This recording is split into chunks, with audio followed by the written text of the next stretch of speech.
YouTube, welcome to part 2 of the Hagakure analysis. We're starting right into book 1. So we're done with the introduction, we are done with the basic principles of the book that was presented in the idle talk of the night in part 1. And now we're going to really start getting into the meat and potatoes of what this book is about, which is really a series of anecdotes, stories, and precepts that the author is sharing with us to make us understand a certain piece of wisdom. It starts as follows. Although it stands to reason that a warrior must abide by the tenets of the martial way, it seems that many are guilty of dereliction in this respect. If asked, what is the essence of budo? There are few who can answer this question without hesitation, because it has not been taken to heart. This clearly shows negligence in understanding the warrior's way. This is careless.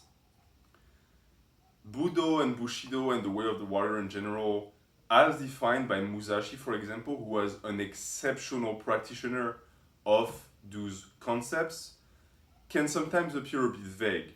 That being said, there should always be a direct answer given to the question, what is the way of the warrior? Even if the answer differs from individual to individual, that's fine actually. It just shows that we are all special and we all are going to approach manhood and what we consider to be what a man should be doing with his life differently. That's great, it's just a diversity of opinions. But you cannot falter when it comes to actually giving your opinion, because if you don't, as Shoujo says here, it shows that you didn't really think about it, that you embraced a way of living that doesn't really cross your mind very often. You should be thinking about it all the time, because it's what you do in this life. It's how you're leading it. So if you're not thinking about it, if you cannot give a clear answer to what are you doing with your life right now, then clearly it shows that you're just blindly walking ahead, you're just going through the motion, and that cannot be. The way of the warrior, Bushido, is to be found in dying. If one is faced with two options, life or death, simply settle for death. It is not an especially difficult choice. Just go forth and meet it confidently. To declare that dying without aiming for the right purpose is nothing more than a dog's death is the timid and shallow way of Kamigata warriors. Kamigata warriors are warriors from a different province. They are not from his domain, the Nagishima domain. And in a sense, you clearly understand with the author that he considers that anyone who was not born where he was born and in the same clan, quote unquote, is not worthy, which could be seen as ignorance, right? But the way he's presenting it here is very important, because the quote, the way of the warrior is to be found in death, is very common. It is common across many Japanese authors and even Western authors that have proposed doctrines that are very close and very similar to what Bushido is. Because that idea that you should be okay with death, that you should accept death in everyday life, is not just does not just exist in the Eastern philosophy. It also exists in the West. That's what nihilism is. A lot of people don't get what the idea behind that was, and they just think, oh, it means that nothing matters, so I'm going to do nothing with my life. No, it means that because we're all going to die at some point, you should feel easy and at ease with that concept and just do everything you can until that inevitably happens. And if it happens, it happens. Don't put yourself in a state of anxiety and of weakness to fight an end that you know you're going to meet eventually. It doesn't mean that you're going to let yourself be killed or that you're just going to let death take you, but it does mean that you're going to face it like a man. And that's what's explained here. And they also explain that a lot of people are going to tell you, well, there's no point in dying if there's no purpose. What the author explains here is that this is a coward's way of thinking. Not necessarily because trying to survive is a coward's way. Actually, trying to survive is what everyone does. We all want to survive. But rather that some men are going to try and intellectualize that notion by saying, well, if there's something dangerous happening and I run away, I'm not a coward, I just made the smart choice. You can make the smart choice and still be a coward. That's what Shoujo is saying here, that many of these men refuse to admit that in the face of danger, if it came to protecting someone else, they would choose to protect themselves. Morally speaking, you could say it's wrong, but at the end of the day, it's your choice. The only thing Shoujo says is, don't lie to yourself. You are trying to save your own life and you're a coward. That's the thing that Hagakure does a ton and Shoujo does a ton. He hates hypocrisy, which is interesting because he's a little bit of an hypocrite himself sometimes, but he is someone who is true to his word. He has his own beliefs, very strong beliefs, but he lives by them, and he cannot stand people who do not, and I resonate with that. He continues, whenever faced with the choice of life and death, there is no need to try and achieve one's aims. Human beings have a preference for life. As such, it is a natural tendency to apply logic to justify one's own proclivity to stay alive. If you miss the mark and you live to tell the tale, then you're a coward. This is a peerless way of thinking. If you make a mistake and die in the process, you may be thought of as mad, but it will not bring shame. This is the mindset of one who firmly lives by the martial way. So in a sense, he's telling you, if you have the choice between running away or trying to survive by fighting, if you make it, you're a hero, of course, because you fought and you survived.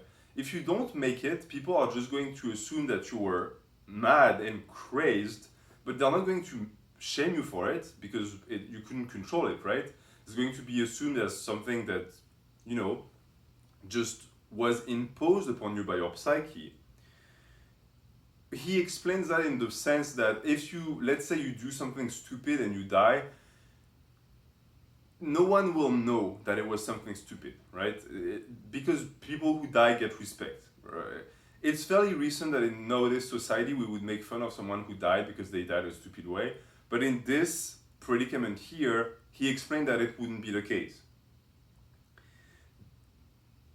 Rehearse your death every morning and night.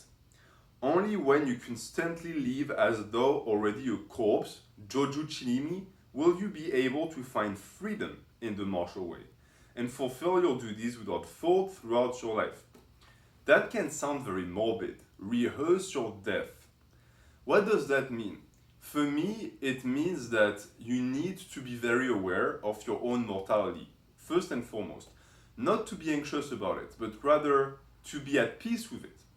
A lot of people never do that work, and these are the type of people who, when death is coming close, they panic. And it's not a pretty sight.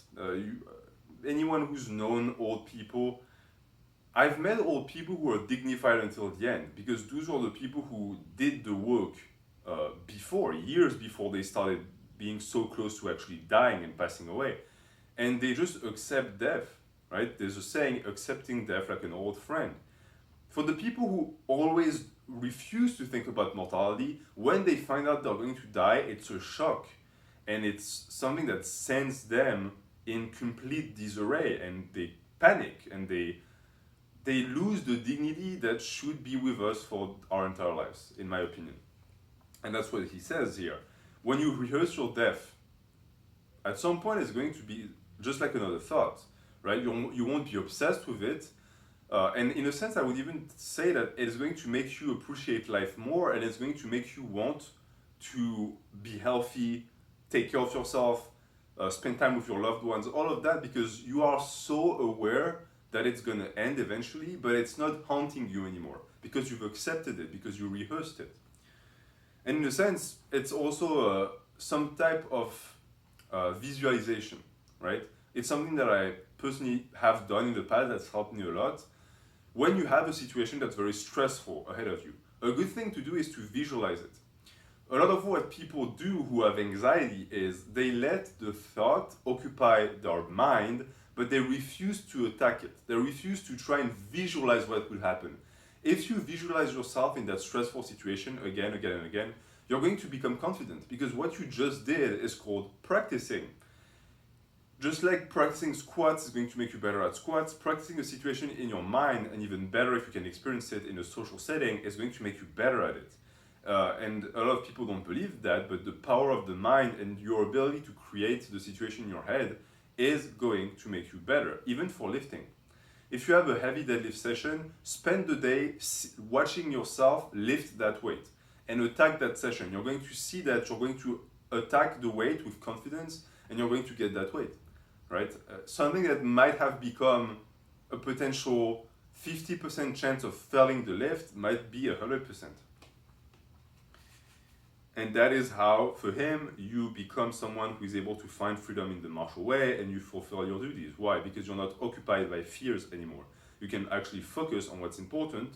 And when the moment comes, you're ready to just throw your life away because you're prepared to die. And usually when death comes to claim your life, it doesn't care if you run or not. But if you're prepared, you might defeat it. Who knows?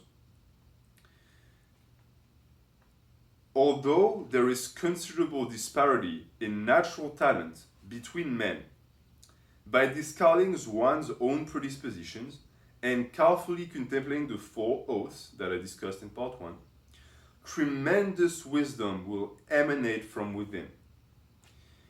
So this is a portion, and right now what I'm doing is basically I'm jumping from paragraph to paragraph, and as you see what I'm reading is from the same chapter, just another page, right? The author jumps from thought to thought, and so I'm going to be doing the same, right? Don't be confused if I go from one concept to another. So what he discusses here is the fact that he admits that there are going to be differences between men at birth. You cannot control that. Some people are born wealthy, some people are born beautiful, some people are born with better genetics for muscle building. All of that is true, right? People who refuse to see that as a fact are refusing reality. That being said, what he's saying is that once you put that aside and you realize that the power of your mind is what really matters, then you will be able to have what he calls tremendous wisdom will emanate from within, right? Because if you have bad genetics, if you're poor, if you have bad health, all of that is there, right? You can work on it, but some of it is going to be there and you will never be able to get rid of it.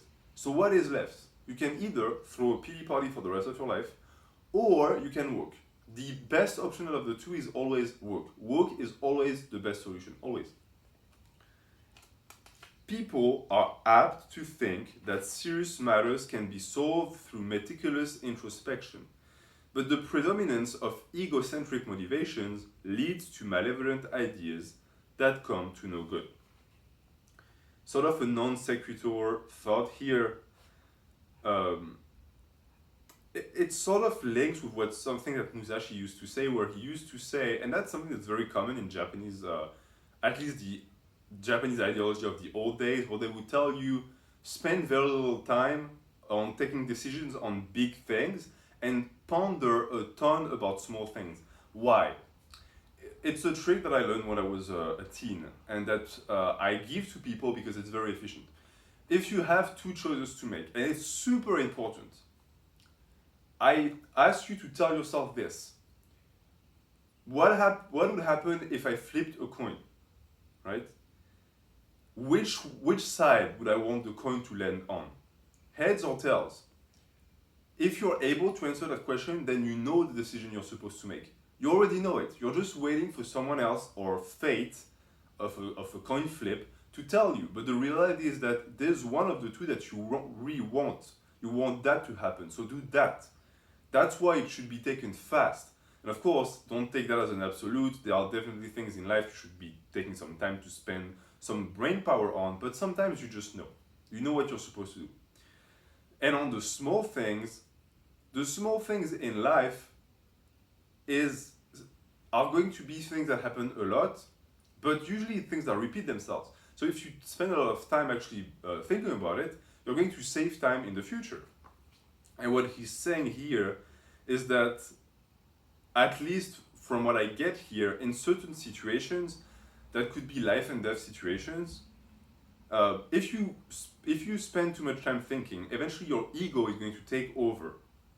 And when your ego takes over, you're going to do something for your own benefit, which there's nothing wrong with. But in the idea of Bushido as protecting the weak, this is not something you want to let happen.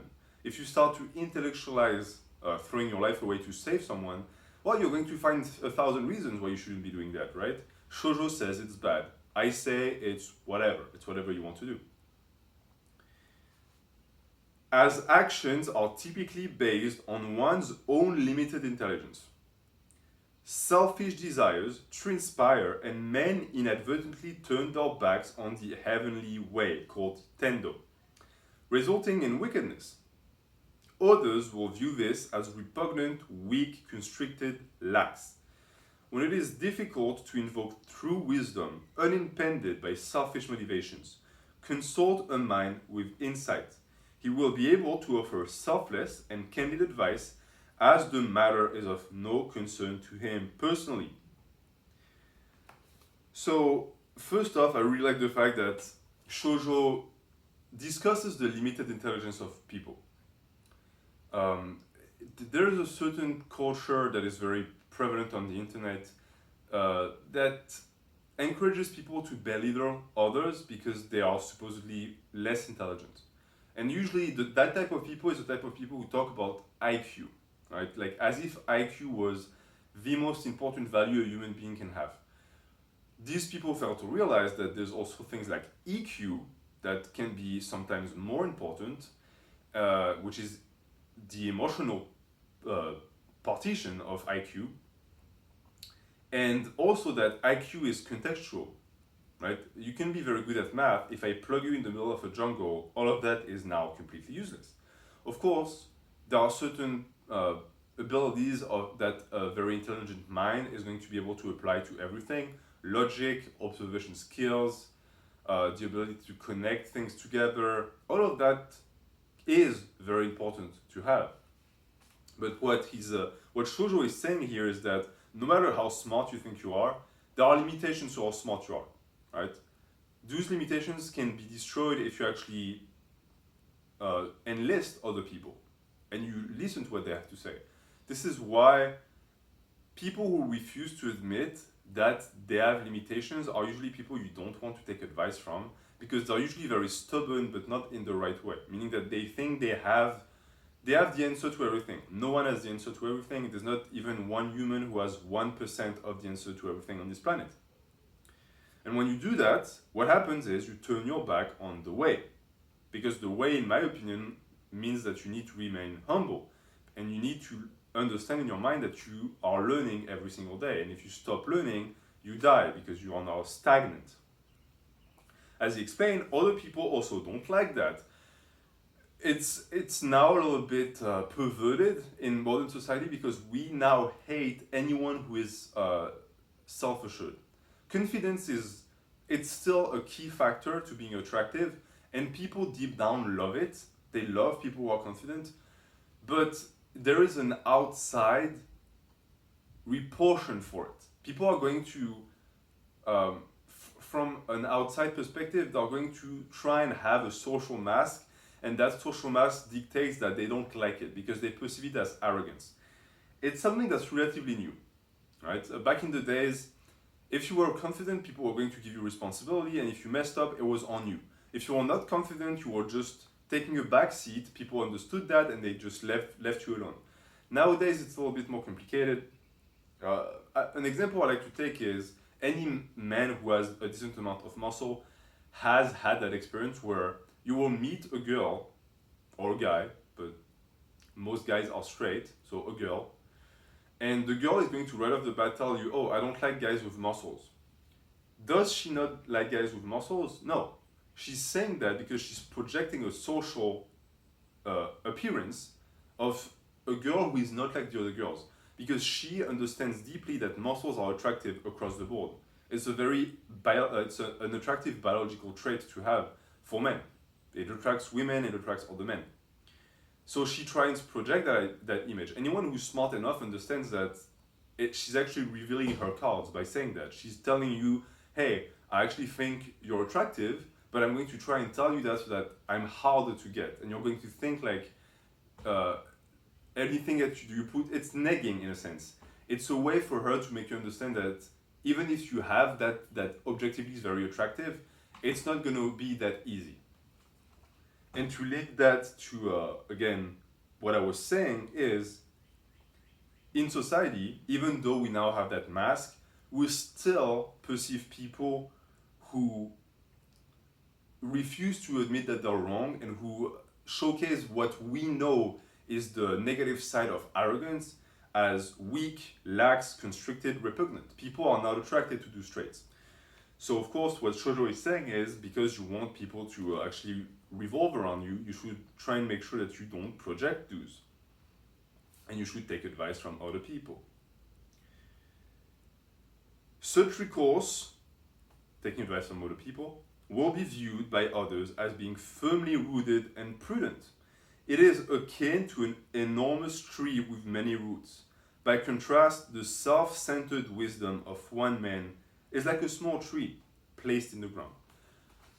This speaks to the collectivist nature of Japanese society. It's so interesting to see that it was already the case back then. You would think that Bushido and the time period where there were samurais, that the society was much more individualistic, right? Because you made your own way, you were your own man.